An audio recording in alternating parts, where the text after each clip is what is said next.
ప్రీతి సత్వగుణ కార్యం, శోకం రజోగుణ కార్యం, మోహం తమోగుణ కార్యం.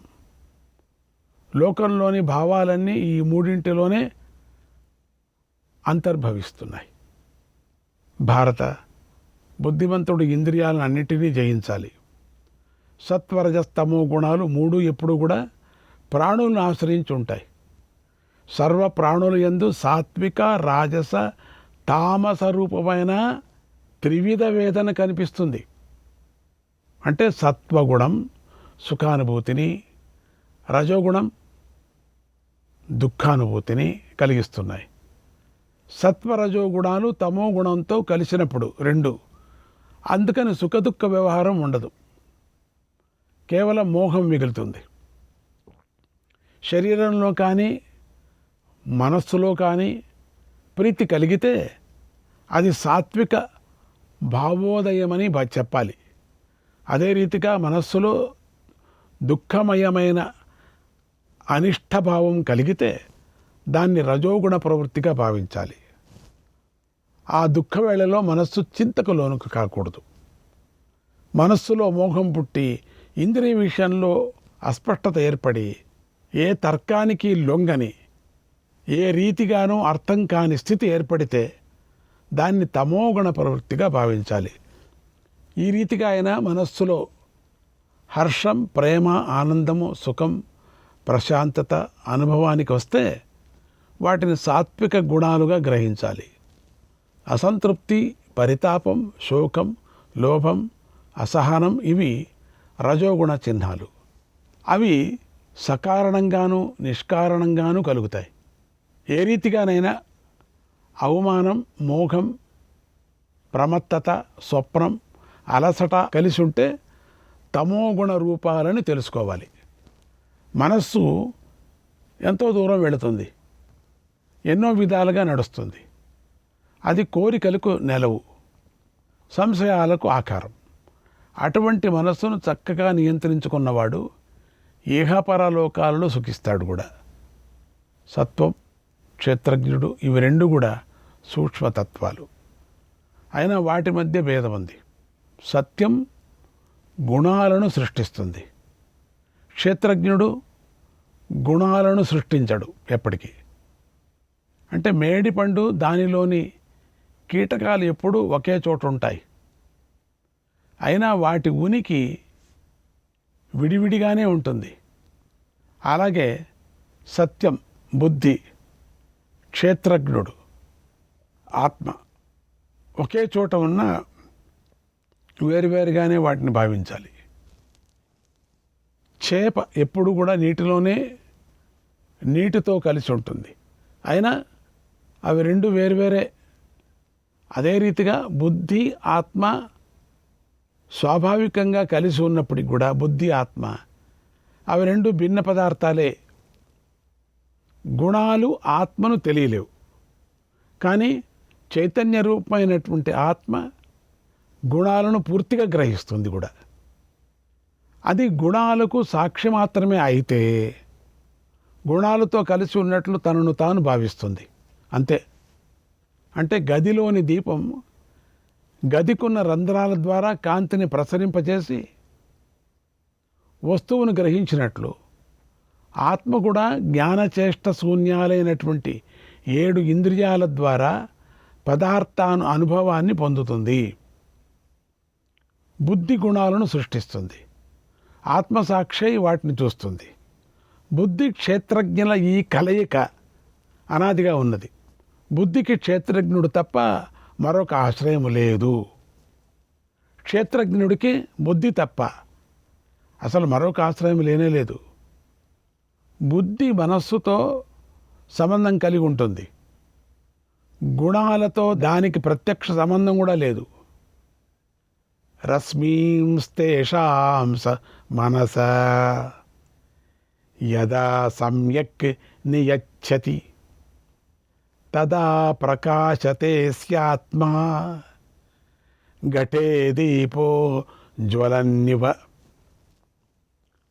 బుద్ధి సారథి, మనస్సు కళ్ళెం. వీటితో జీవుడు ఇంద్రియాలనే అశ్వాలను చక్కగా నియంత్రిస్తాడు. అప్పుడు ఘటంలో ప్రకాశించే దీపంలా జీవునిలోని ఆత్మ ప్రకాశిస్తుంది. సాంసారిక కర్మలను పరిత్యజించి ఎప్పుడూ తనయందే అనురక్తుడైన ముని సర్వభూతాత్మ స్వరూపుడై ఉత్తమ గతిని పొందుతాడు. జలచరమైనటువంటి పక్షి నీటిలో తిరిగినా కూడా ఆ నీరు అంటుకోనట్లు ఎట్లా అంటుకుంటుంది? అందుకని జ్ఞాని అయినటువంటి మనుజుడు కూడా నిర్లిప్తతతోనే సర్వ ప్రాణుల మధ్య సంచరిస్తాడు. ఆ ప్రాణి యొక్క కర్మలు అంటుకో. అదే రీతిగా ఈ ఆత్మతత్వం కూడా నిర్లిప్తమైనది. ఈ అంశాన్ని తన బుద్ధితో గ్రహించిన జ్ఞాని హర్షశోక మాశ్చర్యరహితుడై సర్వసమభావంతో సంచరించాలి. ఆత్మ స్వస్వరూపంతో ఉండేటువంటి గుణాలను సృష్టిస్తుంది. అది సాలెపురుగు దారాలను సృష్టించడం వంటిది. ఈ గుణాలన్నీ సాలెపురుగు సృష్టించిన దారాల వంటివే. ఆత్మ సాక్షాత్కారం తర్వాత కూడా గుణాలు వెనుదిరగవు. గుణ నివృత్తి ప్రత్యక్షంగా కనిపించదు. అనుమాన ప్రమాణం చేతనే అది సిద్ధిస్తుంది కూడా. కొందరు ఇలా భావిస్తారు, మరికొందరు గుణ నివృత్తిని అంగీకరిస్తారు. రెండింటినీ చక్కగా ఆలోచించి స్వబుద్ధిని అనుసరించి నిర్ణయించుకోవాలి. బుద్ధి ద్వారా కల్పించబడినటువంటి ఈ భేదాలు హృదయానికి ముడి వంటివి. ఆ హృదయ గ్రంథిని నీవు విప్పుకొని సంశయారహితుడై జ్ఞాని సుఖంగా జీవించాలి. ఎప్పుడూ దుఃఖించకూడదు. మైలపడిన మానవులు నిండైన నదిలో స్నానం చేసి శుద్ధిని పొందినట్లే జ్ఞాన నదిలో మునిగినటువంటి మలిన చిత్తులు కూడా పరిశుద్ధులై జ్ఞాన సంపన్నులు కాగలరని తెలుసుకో. మహానది ఆవలి తీరం తెలిసినంత మాత్రాన మనిషి సఫలుడు కాలేడు. నది అవతలది నాకు తెలుసులే అంటే సఫలం ఎట్లా అవుతాడు? దాన్ని దాటేదాకా సంచరిస్తూనే ఉంటాడు, విచారిస్తూనే ఉంటాడు కదా. కానీ తత్వజ్ఞానుడైన మనిషి జ్ఞానం వలననే సంసార సాగరాన్ని తరించగలడు.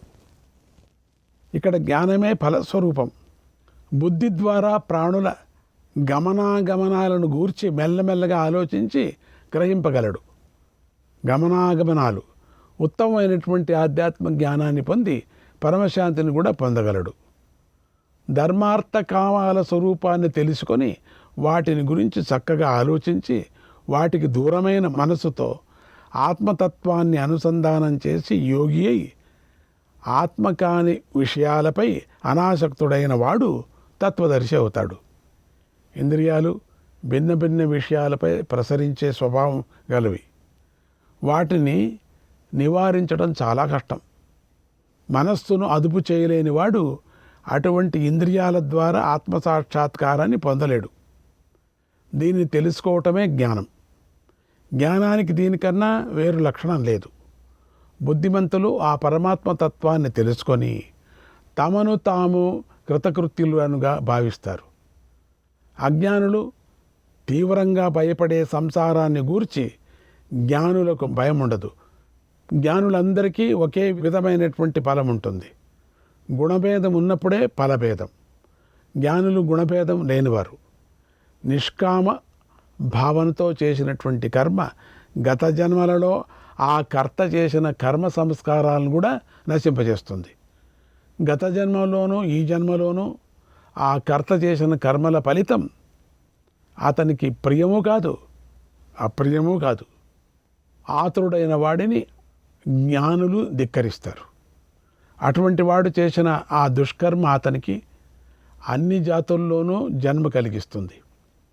లోకంలో ఆతురుడైన వాడు అంతా కోల్పోయి శోకంతో ఆక్రోశిస్తాడు. ఆ దుస్థితిని చూడు.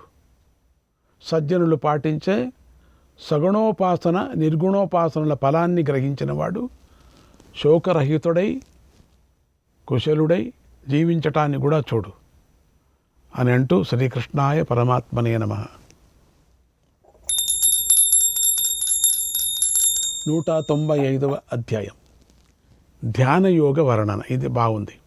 భీష్ముడు ఇలా చెప్తున్నాడు, ఓ రాజా, నీకిక 4 విధాలైనటువంటి ధ్యానయోగాన్ని గురించి చెప్తాను. దాన్ని గ్రహించటం వల్లనే మహర్షులు శాశ్వత సిద్ధిని పొందగలుగుతున్నారు.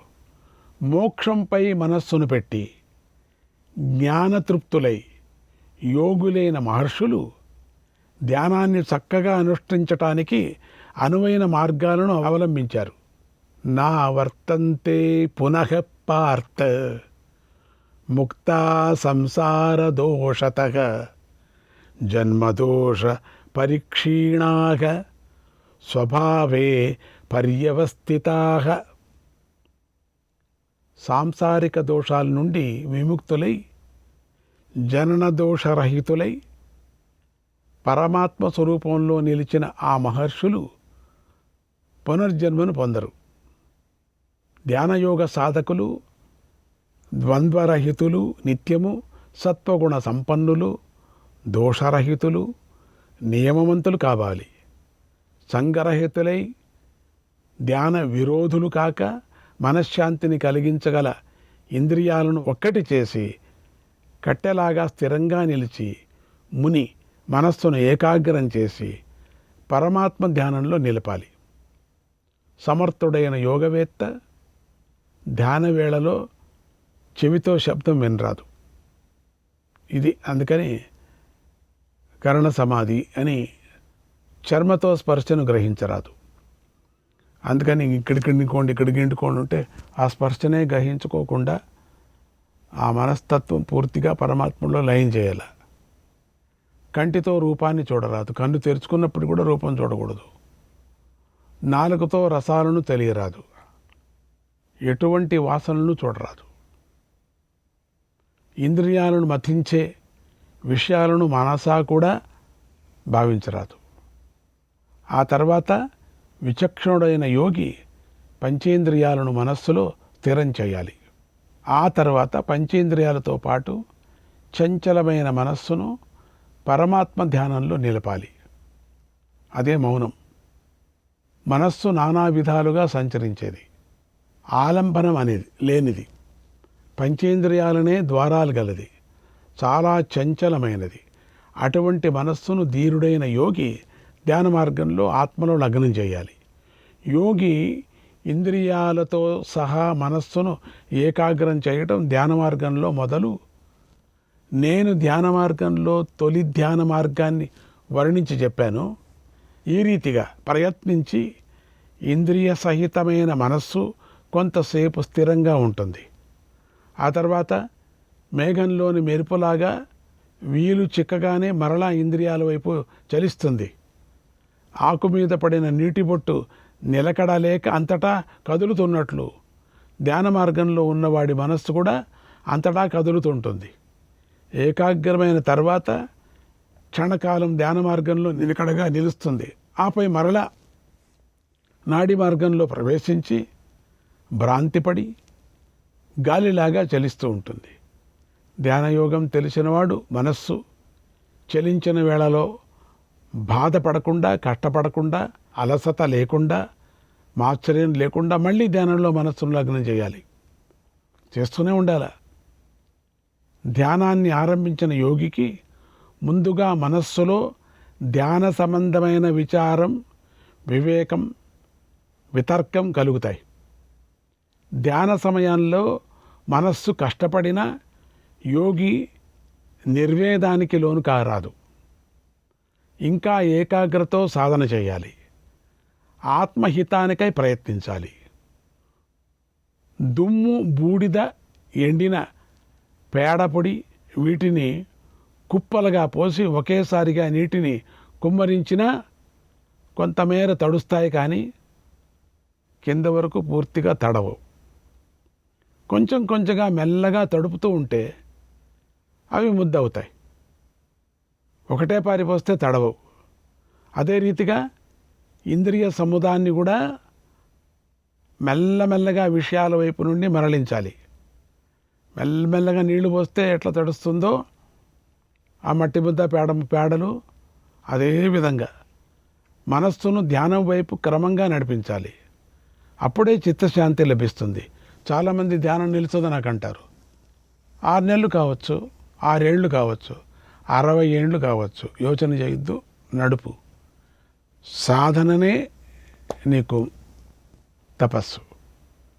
యోగి స్వయంగా మనస్సును, పంచేంద్రియాలను ధ్యాన మార్గంలో నిలపాలి.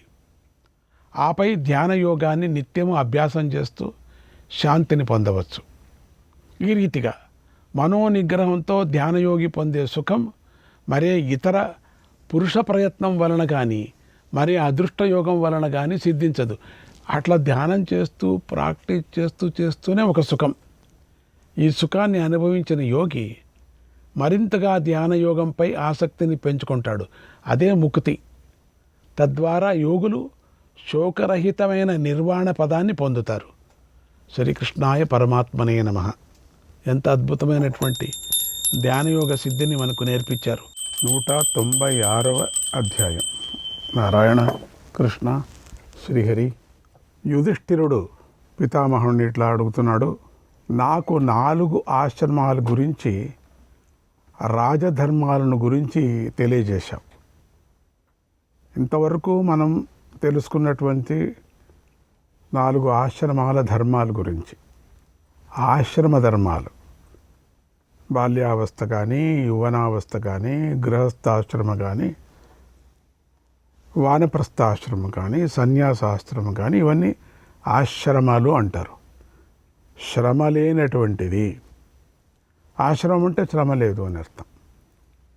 ఇంక శ్రమ ఉంటే ఇంక ఆశ్రమం ఎట్లా అవుతుంది? అది శ్రమ అంటే సుఖంగా భోజనం చేసుకొని బెల్లు కొడితే తినేది కాదు, అది కాదు.